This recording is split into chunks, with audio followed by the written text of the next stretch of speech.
క్రీస్తునందు ప్రేమైన సహోదరులకు యేసుక్రీస్తు నామములో శుభములు. దేవుని యొక్క కృప మీకు కలుగునుగాక.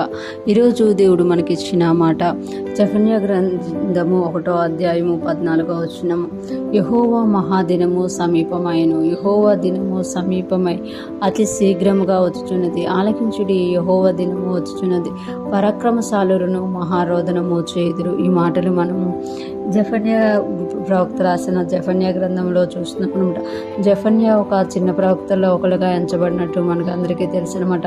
జెఫన్యా ప్రవక్త దేవుని యొక్క దినమును గురించి, అంటే దేవుని యొక్క తీర్పు దినమును గురించి ప్రకటించినట్లు, అదే సమయంలో దేవుడు తనకు ఎవరైతే శేషముగా ఉన్నారో, ఎవరైతే అటువంటి అంటే దుష్ట పరిపాలనలోనూ దుష్టులుగా ప్రజలు మారిపోయినప్పటికీ కూడా దేవుణ్ణి నమ్ముకొని ఎవరైతే కొందరు ఉంటున్నారో వారి జీవితంలో దేవుడు ఏం చేయబోతున్నారో ప్రవచించినట్లు మనం ఈ జెఫన్యా గ్రంథంలో చూడగలం. ఈ దినం దేవుడు మనకిచ్చిన మాటలో చూస్తే యెహోవా మహాదినము సమీపమైన, యెహోవా మహాదినము సమీపమైన, యెహోవా దినం కదట, యెహోవా మహాదినము.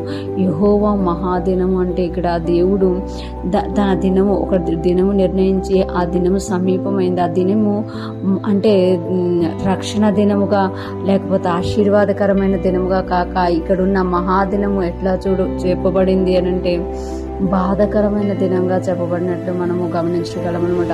యెహోవా దినము సమీపమై అతి శీఘ్రముగా వచ్చుచున్నది. దేవుడు ఏదైతే తన ప్రజలకు విరోధంగా పలికారో మాట, తన ప్రజలు తనని విడిచిపెట్టడం వల్ల దేవుడు ఏదైతే చెప్పారో ఆ మాట నెరవేర్చే దినము శీఘ్రముగా వచ్చేస్తుంది అని ఇక్కడ ప్రవక్త ప్రజల్ని హెచ్చరిస్తున్నారన్నమాట. ఆలకించడి, యెహోవా దినము వచ్చుచున్నది, పరాక్రమశాలును మహారోదనము చేయుదురు. ఇక్కడ చెప్తున్నారు కదా, యెహోవా దినం వచ్చుచున్నది. ఇక్కడ చూస్తే 3 సార్లు మహాదినము, శీఘ్రముగా, మహాదినము, యెహోవా దినము, యెహోవా దినము శీఘ్రముగా వస్తుంది, సమీపంగా వచ్చేసింది. దేవుడు ఏదైతే తన ప్రజలకు విరోధంగా ప్రవచించారో ఆ మాట నెరవేర్చే దినం వచ్చేస్తుంది. కనుక మీరు జాగ్రత్త పడండి. పరాక్రమశాలులందరూ మహారోదనం చేయుదురు. అంటే ఎవరైతే దేవుని సన్నిధిలో పరాక్రమశాలుగా ఉన్నారో, లేకపోతే ఈ లోక సంబంధంగా పరాక్రమశాలుగా ఉన్నారో, దేవుని దృష్టిలో పరాక్రమశాలుగా ఉన్నది దేవుడి ఉగ్రతను తప్పించడానికి రోదనం చేస్తున్నారు.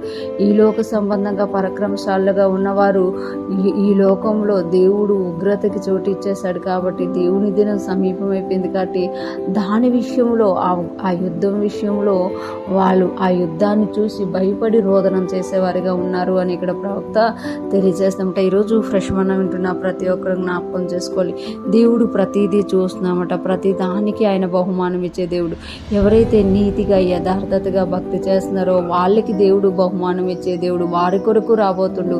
అదే టైంలో దేవుని విడిచి తమ సొంత కార్యాల్లోనే మునిగిపోయి దేవునికి ఆయాసకరంగా జీవిస్తున్న వారి జీవితాల్లో కూడా దేవుడు తన దినాన్ని తీసుకొస్తున్నామట. మనము ఎలాగ దేవుణ్ణి అనుసరిస్తున్నామో దేవుడు చూస్తున్నాడు. ఎలాగ దేవుణ్ణి విడిచిపెట్టి మన సొంత కార్యాలు చేసుకుంటున్నామో దేవుడు చూస్తున్నారు. దానిని బట్టి ఆయన ఒక దినము నిర్ణయించి ఆ దినము రాబోతుంది అని హెచ్చరిస్తున్నారు. ఈరోజు ప్రశ్న ఉంటున్న ప్రతి ఒక్కరు జ్ఞాపకం చేసుకోవాలి. మనకందరికి కూడా రాకడ అనేది ఉంది. దేవుని రెండవ రాకడలో మనం ఎత్తబడతామని ఆశ ఉంది. దాని కొరకు మనం సిద్ధపడుతున్నామా, లేకపోతే మన ఇష్టానుసారంగా జీవిస్తున్నామా?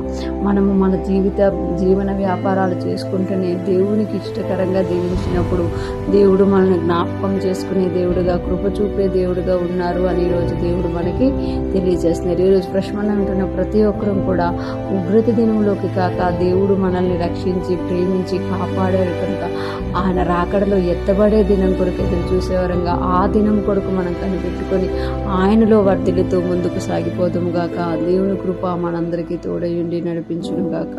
ఆమేన్.